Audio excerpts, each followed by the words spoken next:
오늘 우리가 살펴볼 말씀은 창세기 41장 1절에서 57절까지입니다. 우선 첫째 단원은 1절에서 13절까지입니다. 그러면 1절을 같이 읽으시도록 합니다. 만 2년 후에 바로가 꿈을 꾼즉 자기가 나일 강가에 서 있는데, 여기에서 만 2년 후에라고 기록이 되어 있죠. 지난 바로의 생일에 있었던 일들을 우리가 지난주에 살펴봤죠. 술 맡은 관원장은 무죄 판결이 되어서 복직이 됐고, 빵 맡은 관원장은 유죄 판결을 받고 사형을 당했습니다. 그리고 이때로부터 만 2년 후라고 하면 역시 바로의 생일 때였을 것이다 라고 판단이 됩니다.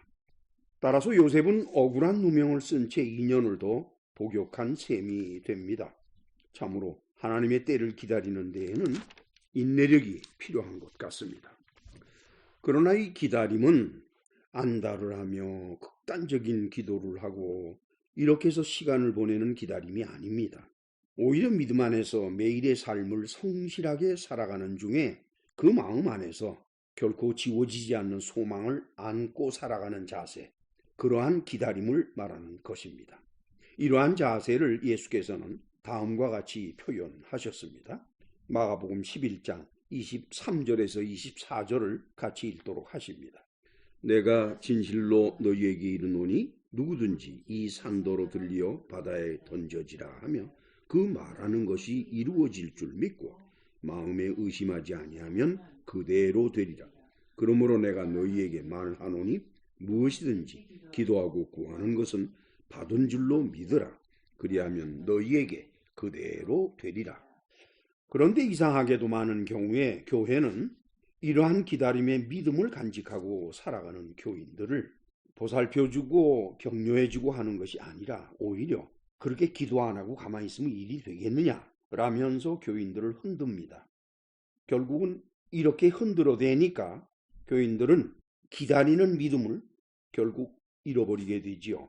오히려 이방인의 기도 방식을 강요당하는 일이 어렵지 않게 벌어지고 있다는 것, 이것을 모를 사람은 없습니다.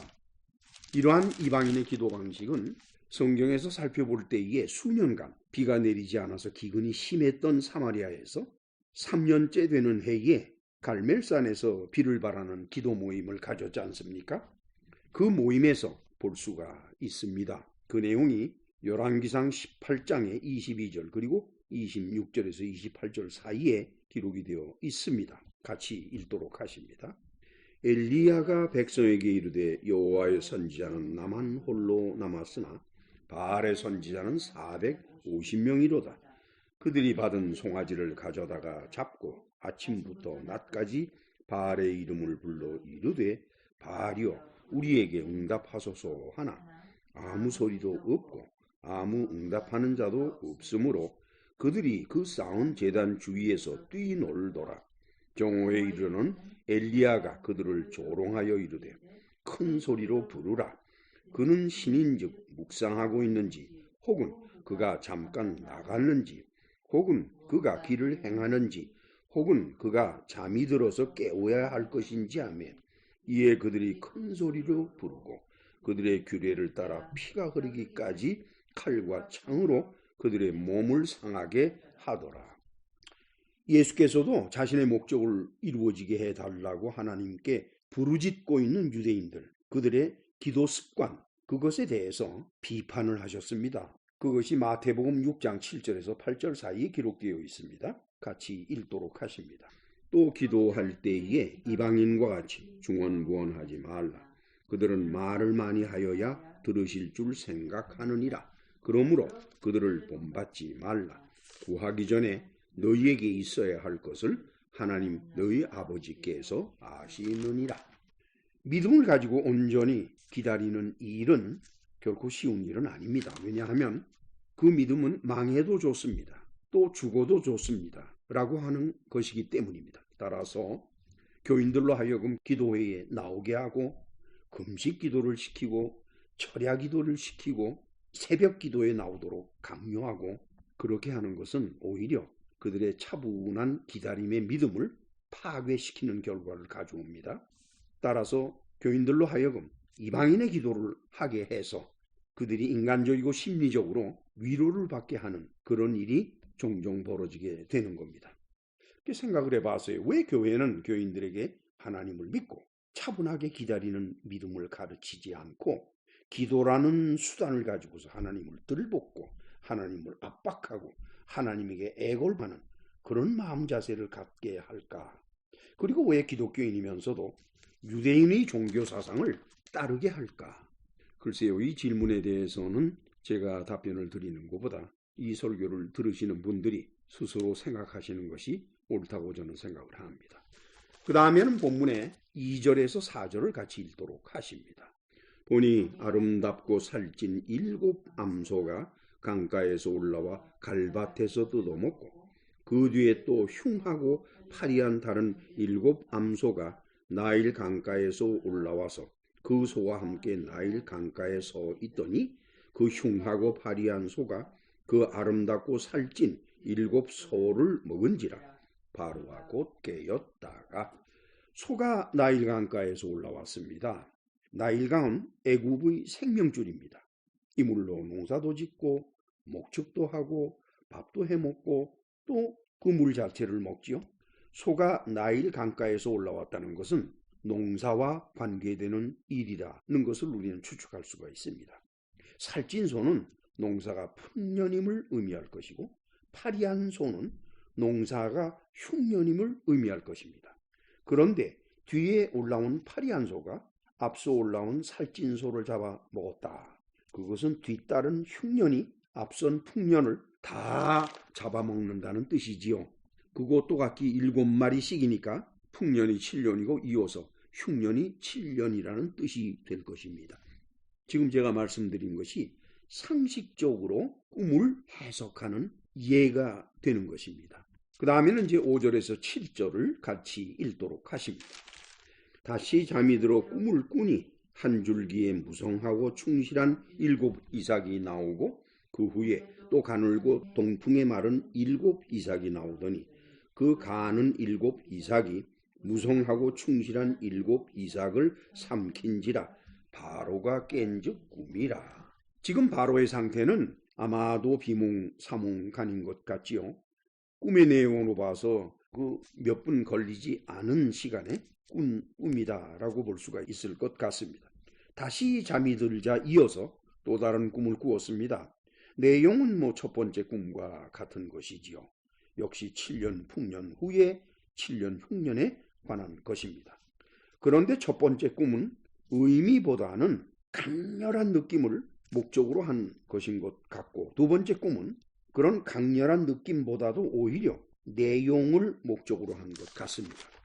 이 두 번의 꿈의 내용으로 볼 때에 단편적으로 보면 현실적이지가 않습니다. 어떻게 소가 소를 먹고 이삭이 이삭을 먹겠습니까? 현실적이 아니지요.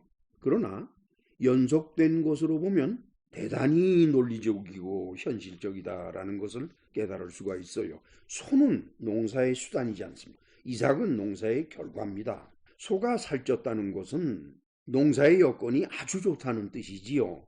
그러면 결과적으로 이삭이 충실할 수밖에 없고 따라서 이것은 풍년의 상징이 될 것입니다. 이와는 반대로 소가 파리하다는 것은 농사의 여건이 아주 나쁘다는 겁니다. 또 이삭이 말랐다는 것, 그건 흉년의 상징이지요. 그런데 파리한 소가 살찐 소를 먹어버렸고 마른 이삭이 충실한 이삭을 먹어버렸다. 이거 흉년이 풍년을 먹는 것이 됩니다.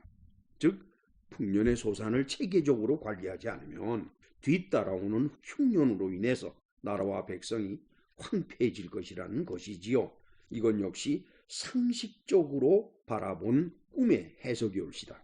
그 다음에는 본문에서 8절을 같이 읽으십니다. 아침에 그의 마음이 번민하여 사람을 보내어 애굽의 점술가와 현인들을 모두 불러 그들에게 그의 꿈을 말하였으나 그것을 바로에게 해석하는 자가 없었더라. 일반적으로 고대 왕국에서는 왕 곁에 점술가들이 모여서 왕을 보조하거나 또는 왕의 시간을 함께 나누는 그런 습관들이 있고 그리고 박사라고 일컬어지는 현인들이 왕의 주변에 모여있기 마련입니다. 이 사람들의 주 업무는 물론 왕과 대화를 나누는 그런 일도 있겠습니다만 때에 따라서는 국가의 중대사 곧 전쟁을 일으키거나 또는 전쟁을 당하게 되거나 할 때에 그 문제를 어떻게 볼 것이냐 하는 그런 관점, 그리고 핵심 관료의 임명을 왕이 결정할 때 그들이 또 개입하기도 하죠. 그래서 이들이 왕을 보좌하는 사람들이다, 이렇게 보는 것입니다. 왜 그런가 보니까 고대 왕국은 그 토속신앙에 많이 지배되어 왔기 때문입니다. 그러나 보통 때는 주로 왕의 꿈을 해석해 주는 거지요. 사람이 꿈에 묶여 살면 안 됩니다만은 왕이 되면은 꿈에 어떤 의미를 자꾸 부여하려고 생각을 하고 그것이 자기 일생에 미치는 영향이 뭘까 하는 점에 대해서 궁금해지도록 돼 있지요. 그런데 이제 이들의 대부분은 왕이 듣기 좋아하는 말을 발림으로 하지요. 그러면 이제 기분이 좋게 된 왕이 하사품을 내려줍니다. 따라서 이들은 그 하사품으로 살아가는 자들이다, 이렇게 볼 수가 있는 겁니다. 그러나 꿈의 해석은 조금 성격이 다릅니다. 꿈이 맞으면은 상이지만 꿈이 틀리면은 벌을 받게 돼 있어요. 심하면은 죽임을 당하기도 합니다. 그런데 이제 왕의 꿈 중에 대부분의 것은 보통 꿈입니다. 이런 보통 꿈들은 해석을 어떻게 하든지 간에 비슷하게 들어맞도록 돼 있습니다. 그런데 이제 오늘 본문에 나오는 바로가 누군지는 몰라도 아마 평생의 처음이자 마지막으로 꾸는 하나님의 천사를 통해서 주신 꿈일 것이다라고 물은 거예요. 바로의 꿈 이야기를 들은 점술사들이나 또는 현인들은 그들의 삶 자체가 상식을 벗어난 생각 속에서 살아가는 것이기 때문에 꿈의 해석을 제가 조금 전에 말씀드린 사실적이면서도 상식적으로 할 능력은 없는 사람들입니다. 따라서 입 다물고 가만히 있는 것이 최선의 길이지요. 자, 이제 9절에서 13절을 같이 읽도록 하십니다. 술 맡은 관원장이 바로에게 말하여 이르되 내가 오늘 내 죄를 기억하나이다. 바로께서 종들에게 놓아서 나와 떡 굽는 관원장을 친위 대장의 집에 가두셨을 때에 나와 그가 하룻밤에 꿈을 꾼즉 각기 뜻이 있는 꿈이라. 그곳에 친위 대장의 종된 히브리 청년이 우리와 함께 있기로 우리가 그에게 말하매 그가 우리의 꿈을 풀되 그 꿈대로 각 사람에게 해석하더니 그 해석한 대로 되어 나는 복직되고 그는 매달렸나이다. 바로의 꿈 이야기를 들은 술 맡은 관원장은 그 순간 자기 자신들이 2년 전에 꿈을 꾸었을 때 해석을 해준 요셉을 기억하게 됐습니다. 여기에서 내 죄를 기억합니다라고 번역이 되어 있는데 여기서 죄라고 번역한 히브리어가 하타입니다. 하타는 sin, 죄라고도 번역이 되지만 mistake, 실수라고도 번역이 됩니다. 저는 그래서 이것을 죄라고 번역하기보다는 실수로 번역하시는 것이 옳다고 봐요. 왜냐니까 이 술 맡은 관원장이 요셉의 청을 잊었기 때문에 그것을 실수로 표현하고 있기 때문입니다. 그런데 만약 요셉의 청대로 했다, 그러면 어떤 결과가 있었을까요? 우선 요셉이 무슨 청을 했는지 창세기 40장 14절에서 15절을 읽으시면서 생각하도록 하십시다. 당신이 잘 되시거든 나를 생각하고 내게 은혜를 베풀어서 내 사정을 바로에게 아뢰어 이 집에서 나를 건져 주소서. 나는 히브리 땅에서 끌려온 자요 여기서도 옥에 갇힐 일은 행하지 아니하였나이다. 그런데 요셉의 이 부탁을 만약에 술 맡은 관원장이 바로에게 구했다, 그러면 어떤 일이 일어났을 것 같습니까? 이렇게 되면 친위 대장의 가정사에 바로가 개입하는 결과가 되죠. 그리고 뿐만 아니라 제사장들로 구성된 재판을 다시 조사하는 일이 될 수밖에 없었을 것이라고 생각을 해요. 자, 그렇게 되면 친위 대장과 술 맡은 관원장과의 관계가 악화될 것은 불을 보듯이 뻔한 일이고 요셉 역시 무죄방면될 수는 없었을 거예요. 오히려 결과적으로 요셉더러 무고를 했다라고 해서 죽임을 당했을 겁니다. 왜냐하면 왕에게 무고를 했다는 것은 왕을 기만한 죄가 되기 때문입니다. 결국 술 맡은 관원장이 요셉의 부탁을 잊고 바로에게 말하지 않은 것이 오히려 더 잘된 일이다. 이렇게 되면은 배후에서 하나님께서 그 일을 막으신 것이다. 이렇게 볼 수밖에 없는 겁니다. 우리 다 같이 잠언 16장의 3절 그리고 9절을 읽도록 하십시다. 너희 행사를 여호와께 맡기라. 그리하면 네가 경영하는 것이 이루어지리라. 사람이 마음으로 자기의 길을 계획할지라도 그의 걸음을 인도하시는 이는 여호와시니라. 그럴 뿐만 아니라 2년이 지난 후에 자신의 처지를 회상하는 술 맡은 관원장이 바로에게 자기가 실수를 하고 깜빡 잊었던 그 일에 대해서 고백을 하니까 이것이 오히려 바로의 마음을 움직였다라고 볼 수가 있어요. 우리 창세기 41장 13절을 다시 같이 읽도록 하십니다. 그 해석한 대로 되어 나는 복직되고 그는 매달렸나이다. 둘째 단어는 14절에서 32절까지가 되겠습니다. 먼저 14절을 같이 읽으실까요? 이에 바로가 사람을 보내어 요셉을 부르매 그들이 급히 그를 옥에서 내놓은지라. 요셉이 곧 수염을 깎고 그의 옷을 갈아입고 바로에게 들어갔다. 바로의 명에 따라 요셉은 수염을 깎고 옷을 갈아입고 바로에게 나왔습니다. 이제 15절에서 16절을 같이 읽도록 하십시다. 바로가 요셉에게 이르되 내가 한 꿈을 꾸었으나 그것을 해석하는 자가 없더니 들은즉 너는 꿈을 들으면 능히 푼다 하더라. 요셉이 바로에게 대답하여 이르되 내가 아니라 하나님께서 바로에게 편안한 대답을 하시리이다. 바로가 너는 꿈을 잘 푼다라고 말을 했을 때 요셉이 바로에게 뭐라고 답변을 했는 거니까 꿈을 해석하는 분은 하나님이시지 제가 아닙니다 라고 말을 했어요. 그 뜻은 바로께서 꾸신 꿈은 그냥 꿈이 아니라 하나님이 주신 꿈입니다 라는 뜻입니다. 자, 그 다음 17절에서 21절을 같이 읽으시지요.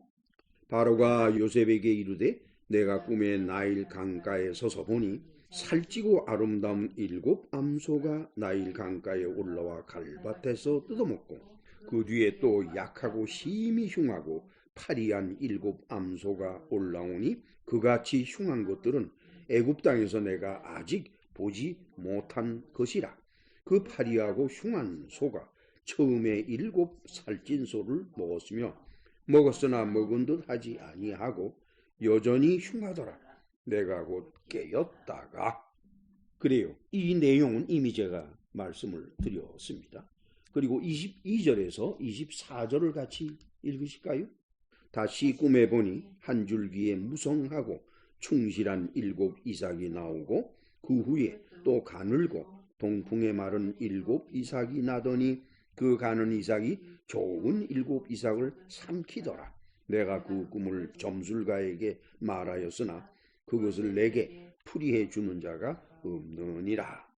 이 내용도 마찬가지로 이미 말씀을 드렸습니다. 따라서 이 암소의 문제와 그리고 이삭의 문제, 이것은 상식적으로 바라보고 상식적으로 풀어나가야 될 그런 꿈이지 거기에서 어떤 특별한 이변이나 이런 것을 찾으려 하면 오히려 그 꿈을 제대로 해석할 수가 없게 되는 거죠.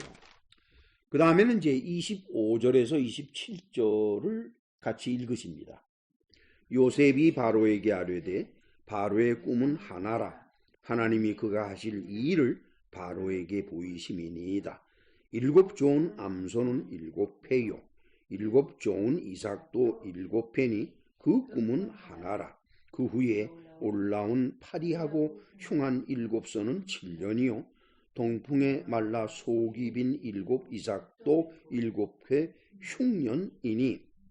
요셉은 이제 그 꿈을 하나님이 주신 건데 그것은 하나님이 그 일을 하실 것이기 때문에 주신 것이라고 했고 7 암소나 7 이삭은 7해라고 했습니다. 그리고는 이제 풍년과 흉년이 계속되는 것을 말했죠. 그 다음에는 28절에서 31절을 같이 읽도록 하십니다. 내가 바로에게 이르기를 하나님이 그가 하실 일을 바로에게 보이신다 하니 이것이라. 또 애굽 땅에 7해 큰 풍년이 있겠고 후에 7해 흉년이 들므로 애굽 땅에 있던 풍년을 다 잊어버리게 되고 이 땅이 그 기근으로 망하리니 후에 든 그 흉년이 너무 심하므로 이전 풍년을 이 땅에서 기억하지 못하게 되리이다. 그래요. 아무리 풍년이 든다 할지라도 흉년이 뒤따라오게 되면은 그 앞서 있었던 풍년은 다 잊어버리게 돼 있어요. 이제 32절을 같이 읽겠습니다. 바로께서 꿈을 2번 겹쳐 꾸신 것은 하나님이 이 일을 정하셨습니다. 하나님이 속히 행하시니 이것은 그 꿈을 강조할 목적으로 바로에게 말한 것이지요. 자, 이제 셋째 단원을 살펴보도록 합니다. 33절에서 44절인데 먼저 33절에서 36절을 같이 읽도록 하십니다. 이제 바로께서는 명철하고 지혜 있는 사람을 택하여 애굽 땅을 다스리게 하시고 바로께서는 또 이같이 행하사 나라 안에 감독관들을 두어 그 7해 풍년에 애굽 땅의 5분의 1을 거두되 그들로 장차올 풍년의 모든 곡물을 거두고 그 곡물을 바로의 손에 돌려 양식을 위하여 각 성읍에 쌓아두게 하소서. 이와 같이 그 곡물을 이 땅에 저장하여 애굽 땅에 임할 7해 흉년을 대비하시면 땅이 흉년으로 말미암아 망하지 아니하리이다. 재난에 대한 대처 방안을 요셉이 지금 바로에게 말하고 있는 겁니다. 7년 풍년 동안의 소산의 5분의 1을 보관하자는 겁니다. 그 얘기는 곧 흉년 기간 동안에는 매년 풍년의 5분의 1로 살게 될 것이라는 뜻도 됩니다. 아마도 그것은 백성들의 최저 생활을 유지하게 하는 것이다라고 저는 생각을 합니다. 이상해요. 사람이 풍족해지면 고마움을 느끼지 못하지만 그러나 어려운 가운데서도 매일같이 하루하루 살아가게 되면 참 고맙게 생각을 하지요. 지금 요셉의 관점은 애굽 백성들이 바로에게 고마움을 가져야 된다. 그렇게 되도록 여건을 만들어가야 된다라고 하는 말이지요. 그것을 바로가 모를 리가 없지 않습니까? 바로가 요셉의 그 말을 들었을 때에 그 요셉의 마음을 모를 리가 없지요. 자, 이제 37절에서 39절을 같이 읽도록 하십니다. 바로와 그의 모든 신하가 이 일을 좋게 여긴지라.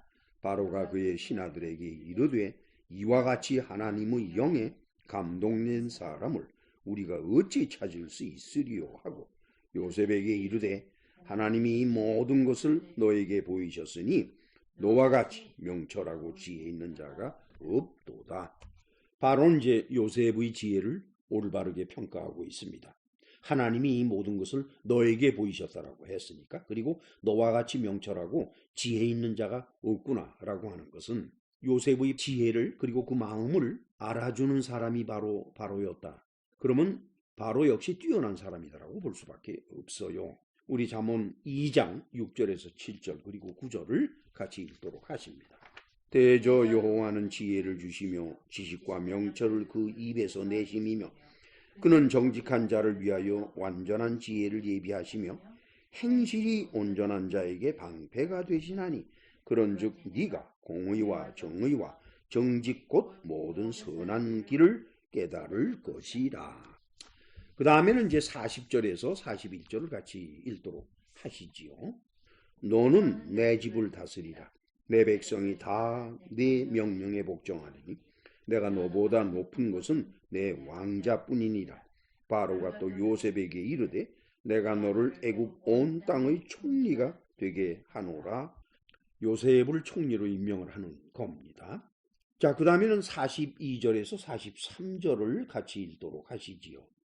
자기의 인장반지를 빼어 요셉의 손에 끼우고 그에게 세마포옷을 입히고 금사슬을 목에 걸고 자기에게 있는 버금수레에 그를 태우매 무리가 그의 앞에서 소리 지르기를 엎드리라 하더라.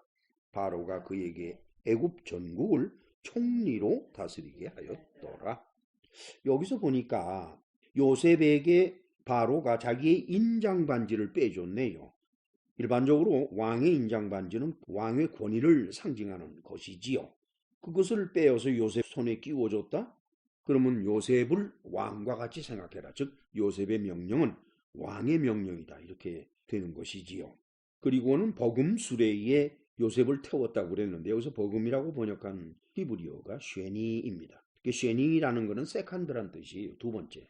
아마도 바로에게 수레 곧 마차 chariot이라고도 그러죠. 그것이 하나만 있겠습니까? 여러 개가 있겠죠. 첫 번째 것은 바로 자신이 탈 것이고 이제 두 번째 것을 요셉으로 하여금 타게 했다. 왕의 권위를 내려주는 것이지요. 그리고 사람들로 하여금 요셉이 바로와 똑같은 권위를 가지고 명령을 하고 있다는 것을 깨닫도록 그렇게 하는 것이라고 저는 생각을 합니다. 그 다음에는 44절에서 45절인데 같이 읽으시죠. 바로가 요셉에게 이르되 나는 바로라 애굽 온 땅에서 너의 허락이 없이는 수족을 놀릴 자가 없으리라 하고 그가 요셉의 이름을 사브낫 바네아라 하고 또 온의 제사장 보디베라의 딸 아스낫을 그에게 주어 아내로 삼게 하니라. 요셉이 나가 애굽 온 땅을 순찰하니라.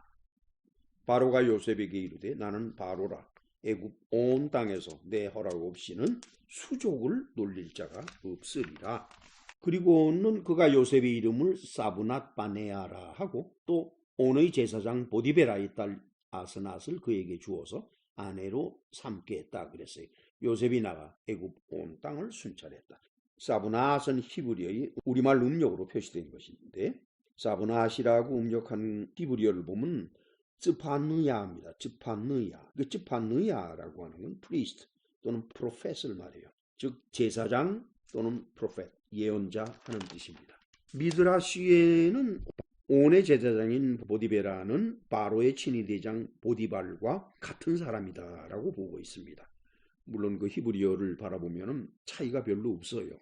그래서 미드라시에서는 그렇게 보고 있으니까 저도 미드라시의 해석을 따라가는 것이 옳다고 저는 생각을 합니다.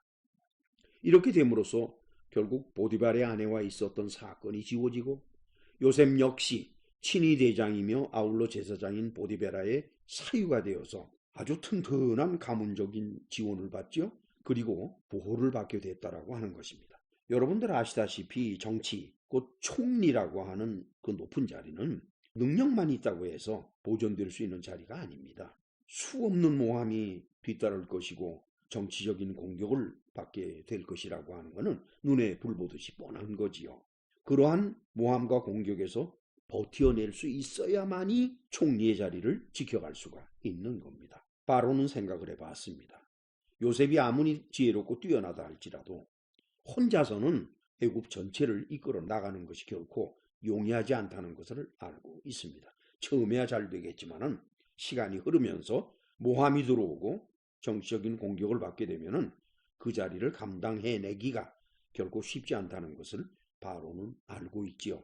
그래서 바로는 홀몸인 요셉에게 가문의 날개를 달아줘야겠다 해서 온의 제사장 보디베라고 바로의 친위대장인 보디발을 요셉을 지원하는 가문으로 삼아 주었던 것입니다. 그런데 문제는 애굽 왕이 어떻게 히브리인 요셉을 노예인데 총리로 삼을 수 있었느냐는 것이죠.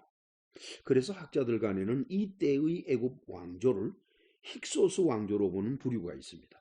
우리 다 같이 애굽 왕조 연대기를 보실까요? 이 자료는 마찬가지로 인터넷에 올라가 있습니다. 그 왼쪽 맨 아래를 보면 제2중간시대가 나오는데 제2중간시대는 제13왕조, 제14왕조, 그리고 제15, 16왕조, 그리고 17왕조로 구성이 되어 있지 않습니까? 그런데 보니까 13왕조와 14왕조는 겹쳐 있어요. 주전 1786년에서 1633년 그리고 주전 1786년에서 1602년에서 겹쳐 있으니까 아마도 두 개의 왕조가 있다라는 것은 지역적으로 봐서 나누어져 있다는 겁니다. 즉 다시 말씀드리면 애굽에 두 개의 왕국이 형성이 되어 있는 거죠. 그거를 우리가 짐작할 수가 있고 그 다음에 제15왕조와 16왕조 이것이 힉소스 왕조인데 그것과 마찬가지로 제17왕조 두 개가 또 이렇게 겹쳐 있어요. 그래서 바라본다 그러면은 15왕조와 16왕조 그리고 17왕조가 서로 다른 장소를 차지하고 있는 것이라고 생각을 해요. 그런데 힉소스 왕조는 전통적으로 그리고 역사적으로 나일강 삼각주 일대인 즉 애굽의 북부 쪽을 차지하고 있었습니다. 그렇다 그러면은 제17왕조는 자연적으로 애굽의 남부 지역, 다시 말하면 나일강 중상류 지역이 되겠죠. 그쪽을 차지했을 것이다라고 보는 것입니다. 그런데 만약에 요셉이 총리가 된 것을 바로 이 힉소스 왕조에서 이루어진 일이라고 생각을 하면 그때 야곱 일족이 애굽에 들어왔을 테니까 이제 그로부터 430년이라는 세월 동안 애굽에 종살이를 한다고 했잖아요. 이제 그렇게 있다고 치면서 계산해 보니까 야곱 족속들 즉 이스라엘 민족이 애굽을 나온 출애굽 시기 그것이 이제 주전 1200년 초기가 되겠구나라고 보는 거예요. 그래서 주전 13세기 출애굽설이 나타나게 됩니다. 그렇지만 야곱과 요셉의 연령을 살펴본다 그랬을 때에 요셉이 애굽의 총리가 된 때가 요셉의 나이가 30세니까 곧 주전 1885년이 됩니다. 그리고서는 야곱이 애굽에 이주한 때는 요셉의 나이가 40세 곧 총리가 된 지 10년 후의 일이기 때문에 야곱 족속 즉 이스라엘 민족이 애굽에 들어와 살기 시작한 것은 주전 1875년이 돼요. 그래서 이때로부터 430년 후에 출애굽이 있었다. 그렇게 되니까 여기서부터 주전 15세기설이 성립이 되는 것입니다. 저는 처음에는 주전 13세기 출애굽설을 따르다가 여러 가지 연구 끝에 결국 주전 15세기설이 더 타당하다고 생각을 해서 저는 출애굽 시기가 주전 15세기다라는 설을 따르는 사람입니다. 따라서 뭐 왕조가 힉소스냐 하는 문제에 관해서는 연연하지를 않습니다. 어차피 노예를 애굽의 총리로 삼는 파격적인 일입니다. 뭐 인종이 무슨 관계가 있겠어요. 따라서 당시의 애굽 왕조가 굳이 힉소스일 필요는 없다라고 저는 생각을 합니다. 자, 이제 마지막으로 넷째 단원을 살펴보시도록 할까요? 46절에서 57절인데 우리 46절을 같이 읽도록 하십니다. 요셉이 애굽 왕 바로 앞에 설 때에 30세라. 그가 바로 앞을 떠나 애굽 온 땅을 순찰했다. 요셉이 애굽 왕 바로 앞에 설 때에 30세라. 30세는 아까도 말씀드렸습니다만 주전 1885년의 일입니다. 그 다음에는 이제 47절에서 49절을 같이 읽도록 하실까요? 7해 풍년의 토지 소출이 심히 많은지라 요셉이 애굽 땅에 있는 그 7년 곡물을 거두어 각 성에 저장하되 각 성읍 주위의 밭에 곡물을 그 성읍 중에 쌓아두매 쌓아둔 곡식이 바다모래같이 심히 많아 세기를 그쳤으니 그 수가 한이 없음이었더라. 야, 이거 대단합니다. 7년간의 풍년 중에 곡식을 성읍별로 쌓아두었으니까 아마도 각 성읍마다 거대한 곡물 창고를 지었어야 될 것이다. 저는 그렇게 생각을 합니다. 자, 그러면 50절에서 52절을 같이 읽도록 하시죠. 흉년이 들기 전에 요셉에게 두 아들이 나되 곧 온의 제사장 보디베라의 딸 아스낫이 그에게 낳은 자라. 요셉이 그의 장남의 이름을 므낫세라 하였으니 하나님이 내게 내 모든 고난과 내 아버지의 온 집 일을 잊어버리게 하셨다 하며 차남의 이름을 에브라임이라 하였으니 하나님이 나를 내가 수고한 땅에서 번성하게 하셨다 함이었더라. 뭐 그렇죠. 므낫세 그러면 잃어버린다는 뜻이고 에브라임 그러면 그 단어의 뜻이 번성한다는 뜻이니까 자식들의 이름을 그렇게 짓는다는 것은 참 의미가 있는 일이다라고 보는 거예요. 근데 이 일들이 전부 흉년이 들기 전에 즉 풍년 때에 일어난 일이라고 보는 것입니다. 자, 그 다음에는 이제 53절에서 54절을 같이 읽으실까요? 애굽 땅에 7해 풍년이 그치고 요셉의 말과 같이 7해 흉년이 들기 시작하며 각국에는 기근이 있으나 애굽 온 땅에는 먹을 것이 있더니 애굽 땅에 7해 풍년이 그치고 요셉의 말과 같이 7해 흉년이 들기 시작하며 각국에는 기근이 있으나 애굽 온 땅에는 먹을 것이 있었다. 뭐 7년 풍년 동안 곡식을 거두어서 나라 창고에 쌓아 놓았지만 뭐 7년 동안 풍년이 되니까 역시 각 가정도 애굽에서는 여유가 있었을 것입니다. 그래서 아마도 흉년 첫 해에는 애굽 백성들은 별 문제가 없었지 않았을까. 그래서 이렇게 기록이 된 것으로 저는 생각을 합니다. 그 다음에는 55절에서 57절을 같이 읽도록 하시죠. 애굽 온 땅이 굶주림에 백성이 바로에게 부르짖어 양식을 구하는지라. 바로가 애굽 모든 백성에게 이르되 요셉에게 가서 그가 너희에게 이르는 대로 하라 하니라. 온 지면에 기근이 있음에 요셉이 모든 창고를 열고 애굽 백성에게 팔세 애굽 땅에 기근이 심했다. 각국 백성도 양식을 사려고 애굽으로 들어와 요셉에게 이르렀으니 기근이 온 세상에 심함이었더라.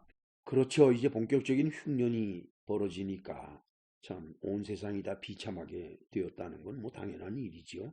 여기서 양식이라고 번역된 히브리어가 셰베르인데 셰베르라는 히브리어 단어는 두 가지로 번역이 됩니다. 하나는 grain, 일반적인 곡식이다라는 것으로 번역이 되고 그 다음에 corn, 옥수수라고도 번역이 돼요. 근데 아마도 이때 당시에 애굽의 곡식이라 그러면은 그것은 보통 보리나 밀이나 하는 것보다도 corn, 옥수수가 아마 주가 되었을 것이다라고 보는 거예요.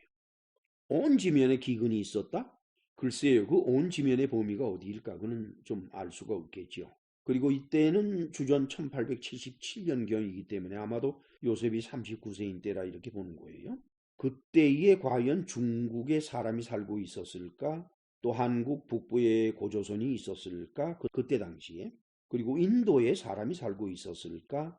여러 가지로 확신을 갖기는 어려운 일이지요. 왠고니까 모든 것이 전설로만 이어져 내려오는 것이기 때문에 중국의 하나라, 은나라, 주나라에 관한 내용도 그렇고 한국의 고조선 초기도 그렇고 역사적으로 그렇게 확정하기가 쉬운 일은 아닙니다. 뭐 그렇다 할지라도 이 기근이 중국이나 한국 또는 인도까지 퍼져나갔다라고 보기는 조금 어려워요.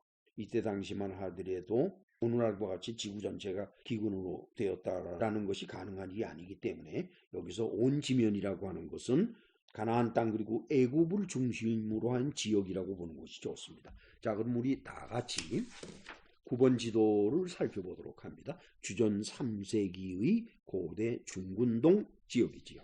이 지도는 인터넷에 올라가 있습니다. 보시면은 좌측 아래로 해서 하단부에서 애굽이 있지요. 나일강이 이제 흘러서 가는데 남쪽에서 북쪽으로 흘러갈 겁니다. 거기서 바라보면 이제 그 위가 지중해고 지중해 건너편 이게 아나톨리아.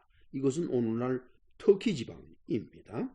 아나톨리아에 사람이 살고 있었고 물론 애굽에도 사람이 살고 있었고 그리고 가나안 땅 그곳에도 사람이 살고 있었습니다.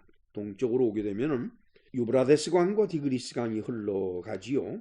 나뉘어져서 흘러가는데 그곳이 바로 메소포타미아 지역입니다. 그 메소포타미아 지역과 가나안 지방 사이에 아모리 족속이 살고 있고 그 다음에는 메소포타미아 지역에서 남쪽으로 내려가면 아카드가 제국을 형성하고 있었고 수메르가 또한 제국을 형성하고 있었고 엘람이 제국을 형성하고 있었지요. 아마 이 정도가 온 지면에 해당될 것이라고 저는 봐요. 그리고는 이제 오늘날 유럽 지역은 그 당시에 뭐 사람이 살지 않던 지역이라고 보게 되는 거고 그리고 아프리카도 애굽을 제외하고 나머지 남부 지역에서는 사람이 살지 않고 있었다라고 보는 것이 맞습니다. 그 다음에 오늘날 러시아나 뭐 이런 쪽에도 사람이 살고 있지가 않았지요. 다만 이제 중국의 황하 유역이나 또는 인도의 인더스강, 간지스강 유역이나 뭐 이런 쪽에는 사람이 살고 있었다고는 하지만 아마 부족의 형태 정도로 있었을 것이라고 보는 것이 좋겠습니다. 자, 이렇게 해서 우리는 오늘의 본문에 대한 강해를 마쳤습니다. 따라서 지금부터 우리는 본문의 말씀에서 하나님이 주시고자 하는 메시지를 찾는 순서가 되었습니다.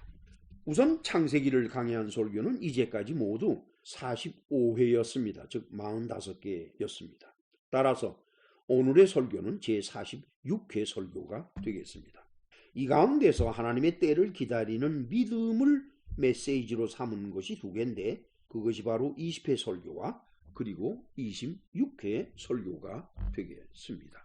그 중에서 제20회 설교는 창세기 15장 1절로 21절을 본문으로 삼는 것으로서 2019년 8월 25일 날 설교해드린 것인데, 그 제목을 제가 무엇으로 정했는고니 하나님의 개입을 향한 하나님의 때를 기다리는 믿음이다, 이렇게 제목을 정했어요.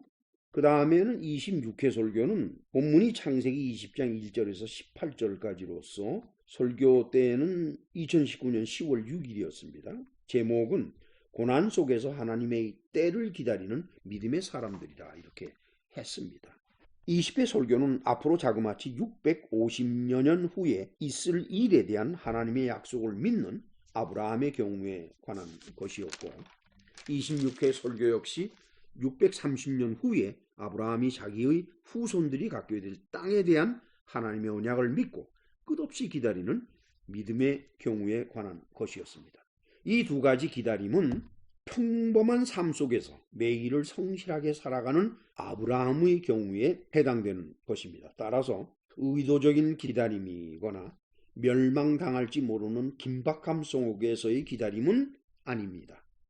그러나 이와는 반대로 아버지의 특별한 사랑을 받던 귀족 자제인 요셉이 노예로 전락해서 애굽 노예시장에서 바로의 근위대장인 보디발에게 팔렸습니다.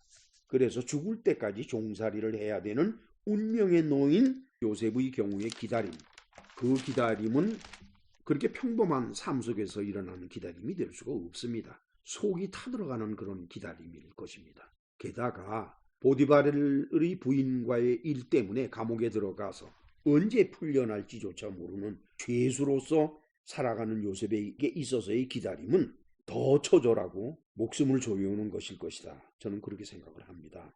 그러한 와중에서도 하나님은 요셉의 바람이나 노력과는 상관없이 요셉이 애굽의 총리가 되는 때를 기다리셨던 겁니다.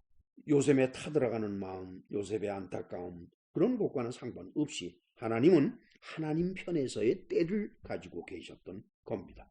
아마도 7년 풍년과 흉년은 이미 정해져 있던 일이었던 것 같습니다. 그 영향권이 당시 사람이 사는 지역 전체에 해당된다라는 것으로 봐서 어쩌면 인간 세계에 대한 하나님의 일시적인 개입일 것이다라고 저는 보는 거예요.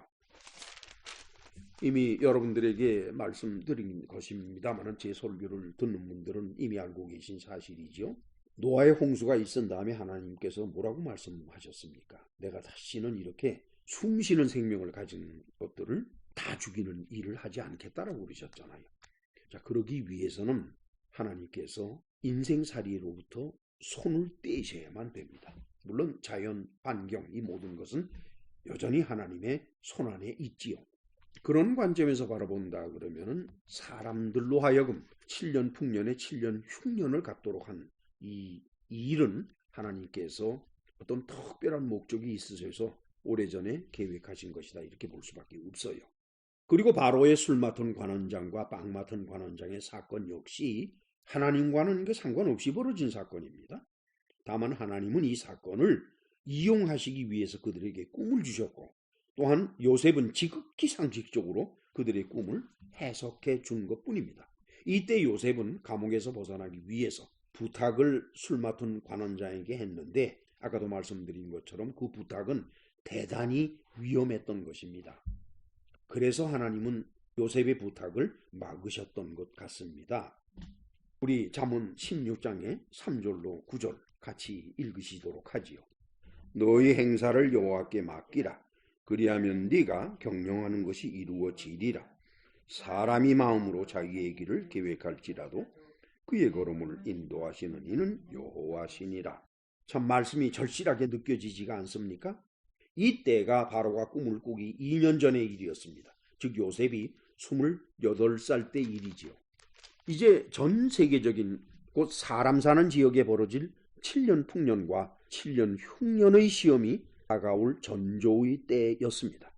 어느 곳에 살고 있는 어느 부족이건 간에 그 부족장이 겸손하고 지혜로운 사람이라 그러면은 그 부족 전체로 하여금 대비를 하게 했을 것입니다. 그러나 애굽과 같이 큰 나라는 획일적인 대비가 결코 용이할 수는 없었습니다. 따라서 하나님께서는 이 모든 정황을 이용하시고 대처하게 하시려고 하나님의 때를 정하시고 기다리셨던 것입니다.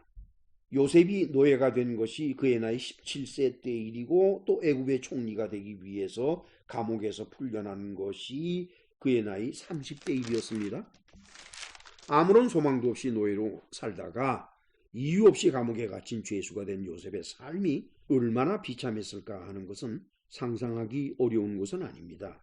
이러한 요셉을 지켜온 것은 아마도 야곱에게서 배운 하나님에 대한 믿음이었을 것이라고 봐요. 야곱은 76세의 형 에서를 피해서 밧단 아람으로 피신을 했지요. 그때 그는 빈몸으로 베델에서 하나님을 만났습니다. 그래서 서원을 했습니다. 그때로부터 96세가 되는 20년 동안 밧단 아람에서 외삼촌 라반의 종살이를 했습니다. 그 기간에 야곱을 지켜준 것은 무엇이었을까요? 베델에서 만난 하나님에 대한 믿음이 야곱을 지켰다. 저는 그렇게 생각을 합니다. 아마도 요셉은 아버지에게서 이 이야기를 수없이 들었을 것입니다. 결국 아버지를 통해서 배운 하나님에 대한 믿음이 요셉을 13년간 버틸 수 있게 해준 것이다. 이렇게 볼 수밖에 없습니다. 오랜 기간 동안 습관처럼 되어온 기다림과 매 순간마다 기대를 갖고 또 그 기대가 깨어지고 하는 일이 반복되는 상황에서도 결코 잃지 않고 간직해온 기다림. 그 두 가지 기다림은 그 정도나 성격이 같을 수는 없지요. 아마도 아브라함과 이삭은 전자의 기다림, 곧 오랜 기간 동안 습관처럼 되어온 기다림, 그 기다림을 가졌을 것이고 야곱과 요셉은 후자의 기다림, 즉 매 순간마다 기대를 갖고 또 기대가 깨어지고 하는 반복되는 그런 상황에서도 잃지 않고 간직해온 기다림, 그 기다림이 아마도 야곱과 요셉의 기다림이 아니겠느냐 저는 그렇게 봐요. 이 두 가지 기다림이 결국 오늘을 사는 우리 그리스도인에게 가르침을 주고 있는 것입니다.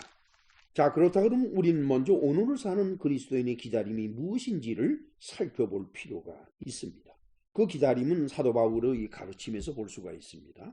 그것은 로마서 8장 18절에서 21절 사이에 기록이 되어 있습니다. 생각하건대 현재의 고난은 장차 우리에게 나타날 영광과 비교할 수 없도다. 피조물이 고대하는 바는 하나님의 아들들이 나타나는 것이니 그 바라는 것은 피조물도 썩어짐의 종로로 한 데서 해방되어 하나님의 자녀들의 영광의 자유에 이르는 것이니라. 뭐라고 그랬습니까? 피조물이 고대하는 바는 하나님의 아들들이 나타나는 것이라고 그랬죠. 하나님의 아들들이 나타난다. 지금 하나님의 아들들은 어디에 있습니까? 낙원에 있잖아요. 그들이 나타나려면 이 지구로 오려 하면은 그들을 하나님의 아들이신 예수 그리스도께서 인도를 해야만 됩니다. 그렇게 되려 하면은 하나님의 아들 예수 그리스도께서 재림하는 날에 낙원에 살고 있던 하나님의 아들들이 함께 오기 때문에 그들이 나타나는 것. 그것이 바로 피조물이 고대하는 바다. 바울은 그렇게 말하고 있습니다. 그렇게 함으로써 썩어짐의 종로로 탄 데서 해방이 된다. 영원히 죽지 않는 삶이 되는 거죠. 그래서 그것을 하나님의 자녀들의 영광의 자유라 이렇게 바울은 말하고 있는 것입니다. 이 종말의 때를 기다리는, 즉 하나님의 아들이 재림하시는 때를 기다리는 그 기다림, 그것은 성격상 아브라함의 기다림과 같습니다. 그러나 우리가 낙원에 갈 때까지 진정한 그리스도인들의 매일의 삶은 마찬가지로 요셉의 기다림을 겪고 있다. 저는 이렇게 생각을 합니다. 우리에게도 매일같이 필요한 것이 있고 피하고 싶은 것이 있고 여러 가지 일들이 일어나고 있어요. 그럴 때마다 이 모든 문제가 하나님의 손에 의해서 해결이 될 것이다라고 하는 그런 믿음을 끊임없이 가져야만 되지요. 이것은 곧 요셉의 기다림이다. 저는 그렇게 말씀을 드리겠습니다. 그리고 이 시간 나는 이 설교를 듣는 분들에게 우리 그리스도인들의 기다림에 관한 베드로의 권면을 전해드리고 싶습니다. 우리 다 같이 베드로 후서 3장 3절에서 4절 그리고 7절에서 10절을 같이 읽도록 하십니다. 우선 3절에서 7절을 같이 읽으십니다. 먼저 이것을 알지니 말세에 조롱한 자들이 와서 자기의 정욕을 따라 행하며 조롱하여 이르되 주께서 강림하신다는 약속이 어디 있느냐? 조상들이 잔 후로부터 만물이 처음 창조될 때와 같이 그냥 있다 하니 이제 하늘과 땅은 그 동일한 말씀으로 불사르기 위하여 보호하신 바 되어 경건하지 아니한 사람들의 심판과 멸망의 날까지 보존하여 두신 것이니라. 그 다음에는 8절과 9절을 같이 읽습니다. 사랑하는 자들아, 주께는 하루가 1000년 같고 1000년이 하루 같다 하는 이 한 가지를 잊지 말라. 주의 약속은 어떤 이들이 더디다고 생각하는 것 같이 더딘 것이 아니라 오직 주께서는 너희를 대하여 오래 참으사 아무도 멸망하지 아니하고 다 회개하기에 이르기를 원하시느니라. 마지막으로 10절 같이 읽습니다. 그러나 주의 날이 도둑같이 오리니 그날에는 하늘이 큰 소리로 떠나가고 물질이 뜨거운 불에 풀어지고 땅과 그 중에 있는 모든 일이 드러나리로다. 사도 바울은 그 시기를 이방인의 충만한 수가 들어올 때라고 했지요. 그것이 로마서 11장 25절에 기록이 되어 있습니다. 같이 읽으십시다. 형제들아, 너희가 스스로 지혜 있다 하면서 이 신비를 너희가 모르기를 내가 원하지 아니하노니 이 신비는 이방인의 충만한 수가 들어오기까지 이스라엘의 도로는 우둔하게 된 것이라. 종말의 때를, 즉 하나님의 아들 예수 그리스도께서 다시 오시는, 재림하시는 그 때를 시기적으로 판단하는 문제에 관해서 베드로와 바울은 각기 서로 다른 견해를 전해주고 있습니다만 그 두 사람의 견해를 합쳐보면은 다음과 같이 말씀을 드릴 수가 있어요. 낙원에 들어갈 하나님의 백성의 수는 이미 정해져 있다는 것을 알 수가 있습니다. 아마도 창세 전에 정해져 있었을 것입니다. 그런데 그 수가 모두 채워지면 종말이 오면서 마지막 심판이 온다는 것이지요. 이미 말씀대로 아브라함의 믿음은 630년 후에 대한 것이고 야곱의 믿음은 20년 후에 이루어진 것이고 요셉의 믿음은 13년 후에 이루어진 것입니다. 우리 그리스도인의 믿음은 예수 그리스도께서 나무 십자가에 못 박혀 죽으신 지 1990년이 지나가고 있는데도 아직 이루어지지 않고 있습니다. 결국 이 기간 동안 이방인의 교회는 하나님께서 계획하신 충만한 수를 채우지 못하고 있었다는 것을 우리는 알 수가 있어요. 언제 채워질지 그는 잘 모르겠습니다. 따라서 그리스도인의 기다림은 시간에 있지가 않고 수에 있다는 사실을 우리는 알게 됩니다. 그렇다 그러면은 시간적인 때를 기다릴 것이 아니라 하나님이 계획하신 그 수가 찰 수 있도록 교회가 그 역할을 감당해야 된다라고 저는 생각을 해요. 따라서 교회는 세상 이야기를 이제 그만하고 성경만 전하며 성경만 강해하는 그런 변화를 가져야만이 세상을 바라보는 기독교인이 아니라 오직 성경 하나님의 말씀만을 듣고 살아가는 그리스도인들로 교회가 채워져 나갈 것이다. 따라서 이것이 얼마나 중요한 일인가 하는 것을 계속 강조하게 됩니다. 자, 이제 함께 기도하십시다. 전능하시고 자비로우신 하나님 아버지, 이렇게 해서 오늘의 말씀을 마쳤습니다. 과연 우리 그리스도인들의 기다림이 우리 주님이 다시 오시는 마지막 때를 기다리는 기다림과 삶의 순간순간마다 벌어지는 어려움 가운데에서 그 문제에 관여하신 하나님의 때를 기다리는 믿음, 그 둘 중에 어떤 믿음이 어떻게 이루어질지라도 우리 모두가 하나님에 대한 온전한 믿음을 가지려 하면은 하나님의 말씀 성경을 올바르게 읽고 해석하고 기억하고 우리 삶 속에서 실천해 나가는 그 길밖에 없다라고 생각을 합니다. 이 말씀을 듣는 사람들이 성경의 소중함을 깨닫고 세상 이야기를 그치고 성경으로 돌아오는 놀라운 역사가 이루어질 수 있도록 주께서 은혜를 베풀어 주옵소서. 예수님의 이름으로 기도하옵나이다. 아멘. 하늘에 계신 우리 아버지여, 이름이 거룩히 여김을 받으시오며 나라의 마옵시이며 뜻이 하늘에서 이룬 것 같이 땅에서도 이루어지이다. 오늘날 우리에게 일용할 양식을 주옵시고 우리가 우리에게 죄 지은 자를 사하여 준 것 같이 우리의 죄를 사하여 주옵시고 우리를 시험에 들게 하지 마옵시이며 다만 악에서 구하옵소서. 때에 나라와 권세와 영광이 아버지께 영원히 있사옵나이다. 아멘.